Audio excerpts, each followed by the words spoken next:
ভদ্রলোকের অবস্থা দেখেন, লুঙ্গি প্রায় বিপদ সীমার উপরে উঠে যাচ্ছে। এখানে আশ্রয় নিচ্ছেন।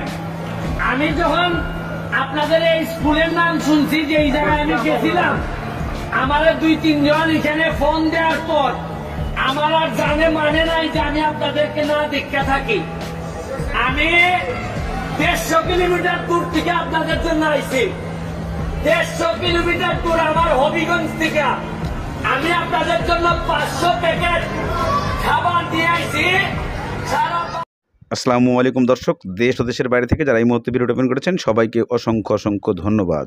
দর্শক, প্রথমেই আপনারা শিরোনাম দেখেছেন, এখন দেখবেন বিস্তারিতর প্রথম অংশেই ব্যারিস্টার সুমন দেশে এসেই ত্রাণের কাজে উৎফুল্ল হয়েছে এবং ত্রাণ দিতে উনি ব্যস্ত হয়ে গেছেন, ছুটে গেছেন গরিব দুঃখী পানিবন্দী মানুষের কাছে, যারা যেখানে যে স্কুলে কলেজে ইত্যাদি বিভিন্ন জায়গায় তাদেরকে আশ্রয় দেওয়া হয়েছে, ব্যারিস্টার সুমন সেখানে ছুটে গেলেন। কিন্তু কেন এত দরদ? নিজের জীবনের তক্কা করেও উনি আবার বাংলাদেশে চলে আসলেন বন্যার কারণে। তাহলে কি ব্যারিস্টার সুমন এই বন্যার এই পরিস্থিতির কারণে বাংলাদেশে এসে বিপদে পড়তে যাচ্ছেন না তো? নাকি এই ব্যারিস্টার সুমন নিজের যোগ্যতার বলে, নিজের ক্ষমতায় সে আইনের ফাঁক দিয়ে বের হয়ে আসবে? কেনই বা ব্যারিস্টার সুমন এই অসহায় গরিব দুঃখীর মানুষের পাশে এসে দাঁড়ালেন এই বন্যাকালীন? কারণ ব্যারিস্টার সুমন গরিব দুঃখী মানুষের কষ্ট সহ্য করতে পারে না। উনি বহু চেষ্টা করেছেন, উনি চিন্তা করেছেন, পরে ফিরে এসছেন বাংলাদেশের মাটিতে, সিলেটে। এসেই উনি আর দেরি করেন নাই, যেখান থেকে যার ফোন এসেছেন ছুটে গেছেন খাবার নিয়ে জনগণের পাশে দাঁড়াতে, গরিব দুঃখী মানুষের পাশে দাঁড়াতে। এই দৃশ্যটা আপনাদেরকে দেখতে হবে। চলুন চলে যাই। আপনাদের এখানে একবারই জীবনে আমি ফুটবল খেলতে আইছিলাম। আমার নাম ব্যারিস্টার সুমন। আমি আপনাদের এখানে বন্যা শোনার পরে সারা বাংলাদেশে ভিডিও করে মানুষকে বলছে আপনারা সাহায্য করেন, আমরা সাহায্য নিয়ে দিতে চাই। সারা পৃথিবী থেকে বাংলাদেশিরা আমার কাছে টাকা পাঠাইছেন। এই টাকা নিয়ে আইসা আমি প্রতিদিন এখন প্রায় 2000 মানুষ করে আমরা ত্রাণ দেওয়ার সহযোগিতা করতেছি। আমরা জানি যে আপনারা ত্রাণ নেওয়ার মতো লোক না, কিন্তু আসলে প্রকৃতি আর সৃষ্টিকর্তা কখন কারে কোন জায়গায় বিপদে ফেলে এটা আমরা কেউ জানি না। আজকে যে বিপদে আপনারা পড়ছেন, এই বিপদে কোনো না কোনো একদিন আমার মাও পড়ছে, হয়তো আমার বোনরাও পড়ছে। আমরা বহু সময় গেছে, এমনও সময় গেছে আমাদের বাড়ির সব আগুনে জ্বলে গেছিল। আমরা নানার বাড়িতে গিয়ে আমার মা বোনরা গেছে, এটা আমি অনুভব করি। আপনারা এখানে বিপদগ্রস্ত অবস্থায় পড়ছেন, আপনাদের জন্য যত সামান্য কিছু শুকনা খাবার এবং পানি আমরা এখানে নিয়ে আসছি। আপনারা হিসাব দিচ্ছেন 54টা পরিবার এখানে। আপনারা আর কি দিকে কয়টা পরিবার আছে মনে করেন? এখানে কয়টা আছে? লিস্টে আছে। আচ্ছা, তাও আমরা দেখে দিব।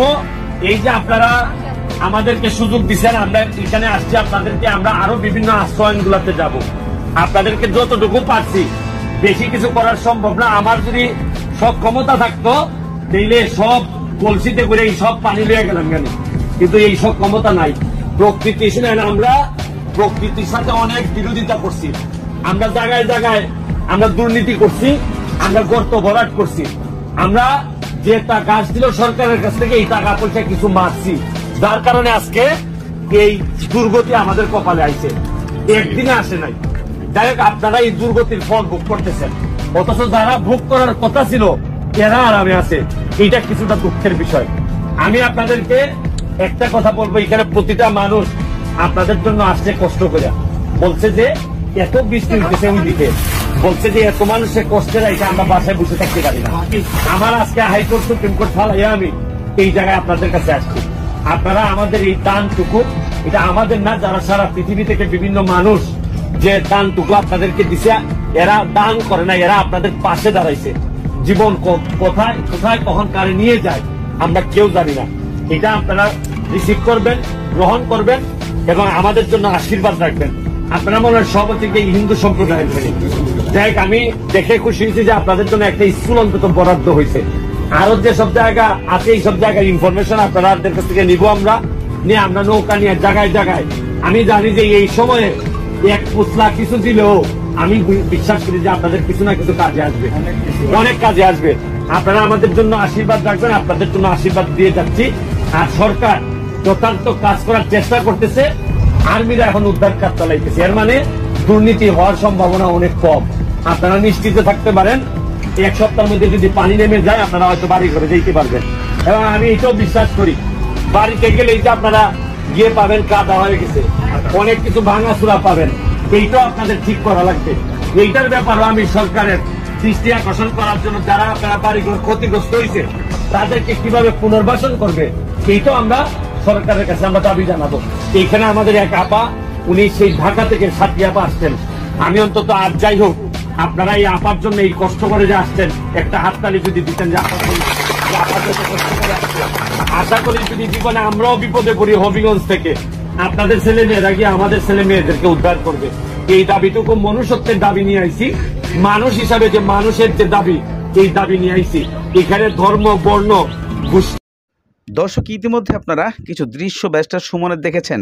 উনি পানিবন্দী মানুষদের জন্য কি না করতেছেন, কিভাবে কাজ করতেছেন, এই প্রশ্ন সবার মনে জেগে ওঠে যে এই মানুষটা কেন দেশ ছেড়ে পালিয়েছিলেন, কেন দেশে থাকেন নাই। কেননা দেশের পরিস্থিতিকে বিবেচনা করে ব্যারিস্টার সুমন হয়তোবা দেশের বাইরে চলে গেছিলেন, আবার মৃত্যুকে তোয়াক্কা না করে উনি ফিরে এসেছেন। ফিরে আসার মূল কারণ সেটা আপনারা অনেকেই বুঝতে পেরেছেন। আসলেই কতটুকু সত্যতা আছে এই ব্যারিস্টার সুমনের ফিরে আসার পাশে, এবং এদিকে সেনাবাহিনীর সাথে সমঝোতা হয়ে উনি যে ত্রাণ পাঠিয়েছে ফেনীতে, সেই ফেনীর লোকের কিছু বক্তব্য আপনাদেরকে ভিডিওর শেষ অংশে দেওয়া হয়েছে। ব্যারিস্টার সুমনের কি ভুল ছিল জীবনে সেগুলোও তুলে ধরেছে। তবে এইভাবে কতদিন ব্যারিস্টার সুমন বাইরে থাকবেন, নাকি জেলের ঘানি টানতে হয় ব্যারিস্টার সুমনকে, এই প্রশ্ন হয়তো সবার মনে লুকিয়ে আছে। তবে কি সত্যি ব্যারিস্টার সুমন জেলে ঢুকবেন, নাকি এই ত্রাণ দিতে এসেই ডক্টর ইউনূসের কাছে উনি ক্ষমাপ্রার্থী হবে? চলুন আমরা দেখে আসি। এগুলা কিচ্ছু আসে যায় না। আপনি মানুষ, আমরাও মানুষ। আপনারা বিপদে পড়লে আপনাদের পাশে দাঁড়াবো, আমরা বিপদে পড়লে আপনারা দাঁড়াবেন। এইভাবেই বাংলাদেশ তাহলে আমরা। আপনারা এখানে আশ্রয় নিছেন। আমি যখন আপনাদের এই স্কুলের নাম শুনছি, যে এই জায়গায় আমি গেছিলাম, আমার 2-3 জন এখানে ফোন দেওয়ার পর আমার আর জানে মানে নাই যে আমি আপনাদেরকে না দেখতে থাকি। আমি 150 কিলোমিটার দূর থেকে আপনাদের জন্য আইছি। 150 কিলোমিটার দূর আমার হবিগঞ্জ থেকে আমি আপনাদের জন্য 500 প্যাকেট খাবার দিয়ে আইছি। সারা বাংলাদেশের মানুষ আমার কাছে টাকা পাঠাইতেছে, বলতেছে আমি যেন আপনাদেরকে খাবার দেই, সহযোগিতা দেই। আমি এই জন্য আপনাদের কাছে আসছি। আমি আপনাদেরকে বলি, শুনেন, আমি আসছিলাম শুকনা খাবার নিয়ে, কিন্তু আসার পর আমার মনে হয়েছে, আমার একজন বলছে যে ভাই যদি ভাত না খাওয়ান আর চলতেছে না ভাই, ভাতের ব্যবস্থা করে দিয়া যান। আমি এইখানে একজনকে পাইছি, যিনি আপনি আছেন, উনি আপনাদের জন্য 3 ডেক ভাত নিয়ে আইছিল আজকে খিচুড়ি। আপনারা এইখান পর্যন্ত নাকি আসে নাই, ওইখানেই শেষ হয়ে গেছে সব।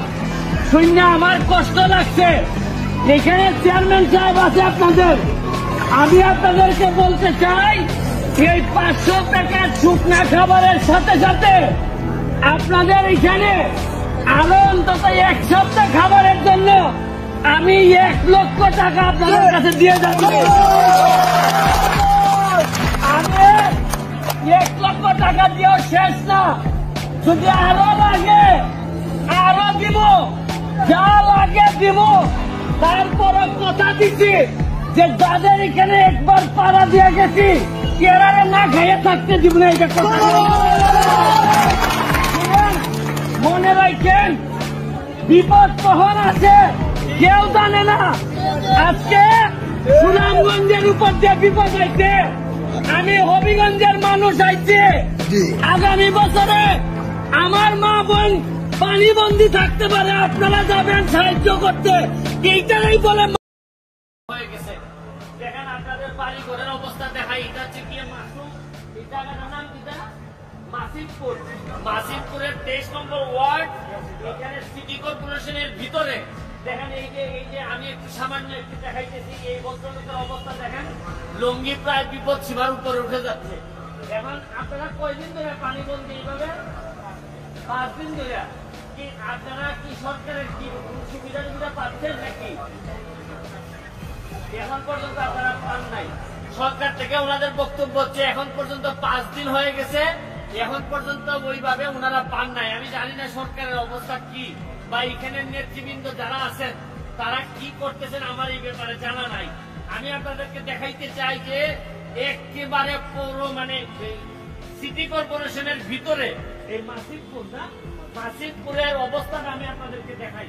এই যে দেখেন এখানে দেখতে থাকেন আপনারা অবস্থাটা কি হইতেছে, সিলেটের অবস্থা। আর যদি আর পানি বাড়ে যদি তাহলে মোটামুটি মনে করেন ঢাকা সিলেটের রাস্তাও বন্ধ হয়ে যেতে পারে।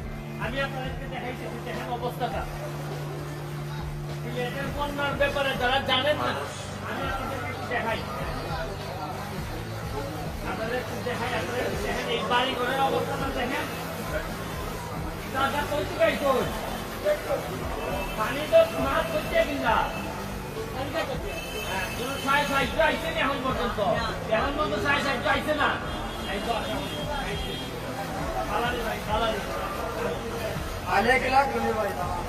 এই যে বাড়ি ঘরের অবস্থাটা দেখেন আপনি, এটা কিন্তু গ্রামে এখনো যাই নাই, পুরা শহরে এই হচ্ছে গিয়ে রোড, যে নতুন ব্রিজের নিচেই হচ্ছে গিয়ে এই অবস্থা। আপনারা দেখেন অবস্থা।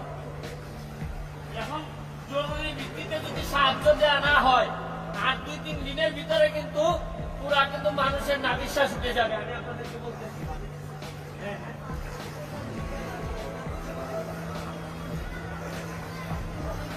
আপনারা দেখেন আবার হচ্ছে গিয়ে বৃষ্টিও হইতেছে।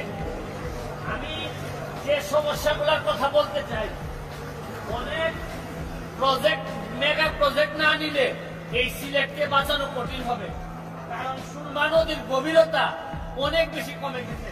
আপনি দেখেন একটু পানি বেশি হইলেই পুরা চলে আসছে হচ্ছে এই জায়গায়।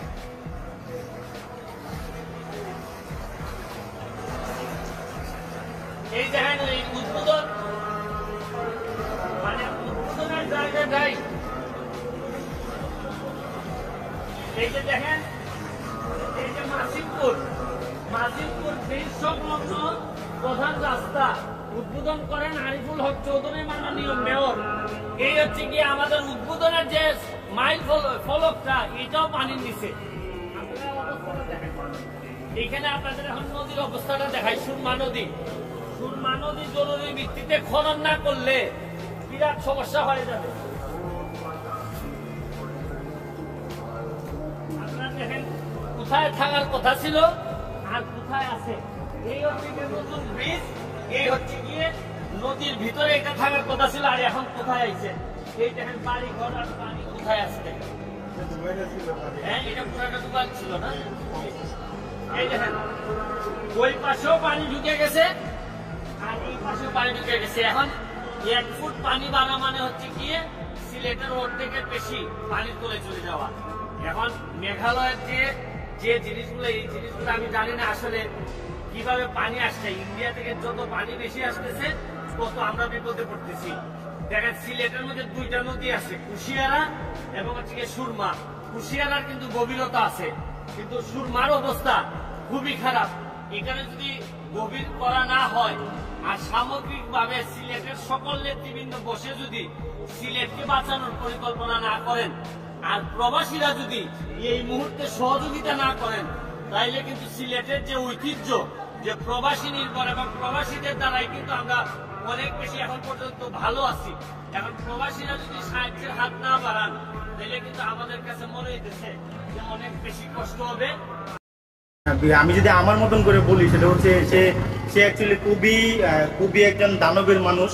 তো ওনার যে একটা ফেস ভ্যালু ছিল, যে উনি যদি অ্যাকচুয়ালি ওনার মতন যদি করে কাজ করতো, কোনো পলিটিক্যাল ফ্যাক্ট যদি তার সাথে না থাকতো, তবে সে যদি একটা যেমন একটা সাইনবোর্ড নিয়ে সে কাজ করছে, একটা টাইমে দেখা গেছে যে সে আওয়ামী লীগের কর্মী বা আওয়ামী লীগের একজন লিডিং পজিশনে, কিন্তু সে স্বতন্ত্র, কিন্তু আওয়ামী লীগের লিডিং পজিশন থাকার কারণে অনেক হ্যাটার্স তার হয়েছে। আমি আশা করব যে সুমন ভাই ব্যাপারটা নিজেও উপলব্ধি করতে পারছে যে আসলে সে ভুল স্বীকার করছে অনেক সময়। আমাদের সকলের উচিত সুমন ভাইকে নতুন করে অ্যাকসেপ্ট করা, যেমন তৌহিদ আফ্রিদি ছিল, তারপর হচ্ছে আমাদের ফায়েজ চৌধুরী ছিল, সবাই এত সুন্দরভাবে 2022 সালে বন্যার কাজ করছে, কিন্তু আমরা তাদেরকে এই মুহূর্তে পাচ্ছি না। কিন্তু আমি সকল বাংলাদেশের সকল লোককে বলবো যে আসলে ওরা অনেক বেশি কাজ করছে, ওদের যেন হ্যাম্পার না হয় বা ওদের যেন কষ্ট না হয়, ওরা যেন আসলে ফ্রিলি কাজ করতে পারে, এটা আমার পক্ষে তো সবার জন্য ভাই। সেটা হচ্ছে কি যে আমরা তো প্রায় 3-4 দিন ধরে দেখতেছি যে অ্যাকচুয়ালি বন্যা কবলিত এলাকা, কিন্তু হয়তো যারা আমরা কিছু স্টুডেন্ট আছে অথবা যারা জব হোল্ডার আছে তারা ফ্রাইডে যারা আসলে তাদের ত্রাণ বিতরণ করা অনেকটাই কঠিন, যার কারণে আমরা আমাদের অপারেটর আছে, তারপর হচ্ছে আমি অ্যাসিস্ট্যান্ট ম্যানেজার অ্যাকাউন্টস আমি আসছি, আমাদের সাথে অপারেটর পার্সনগুলো আসছে, এবং আমরা যে যে আইটেমগুলো নিয়ে আসছি সেটা হচ্ছে চিনি নিয়ে আসছি, তারপর হচ্ছে চিরা নিয়ে আসছি, কলা নিয়ে আসছি। এগুলো অ্যাকচুয়ালি আমাদের যে আর্মি ক্যাম্প আছে, ক্যাম্পের মধ্যে অ্যাকচুয়ালি মুড়িও আছে, আমরা অ্যাকচুয়ালি আর্মি ক্যাম্পের মধ্যে অ্যাকচুয়ালি আমরা সব প্রোডাক্টগুলো জমা দিছি। বেসিক্যালি আমি যে কথাটা বলতে চাচ্ছি, বাংলাদেশের যে প্রান্তে আপনার যে মানুষ থাকেন না কেন, অতি শীঘ্রই আপনারা ফেনীতে চলে আসেন এবং ফেনীর মানুষের কষ্টের মধ্যে আপনি আগে আসেন, এটা হচ্ছে আমার। আচ্ছা ভাই, আপনারা বর্তমানে যে 2টি গাড়ি আনলোড করছেন সময়, এই 2টি গাড়ি কিন্তু হবিগঞ্জ থেকে আসছে, ব্যারিস্টার সুমন উনি ওনার ফ্যামিলির পক্ষ থেকে। আসলে ওনাকে নিয়ে মানুষ ফেসবুকে বিভিন্ন ধরনের কথা বলছে। আচ্ছা, এই সময় আপনি কি মনে করেন ব্যারিস্টার সুমনকে নিয়ে? ভাই সেটা হচ্ছে আমি কিন্তু ফ্রেশ মাইন্ডে মাল উঠে গেছেন।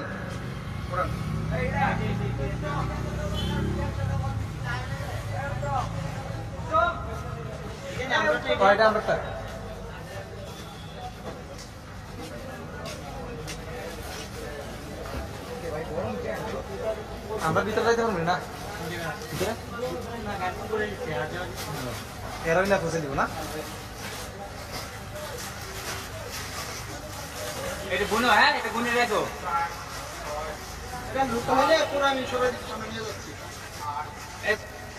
পানিওয়ালা সবাই দিতে, পানিগুলো এদিকে দিতে, আসতে দেন। পানিগুলো এই দাও, পানিগুলো এই সাইডে দাও।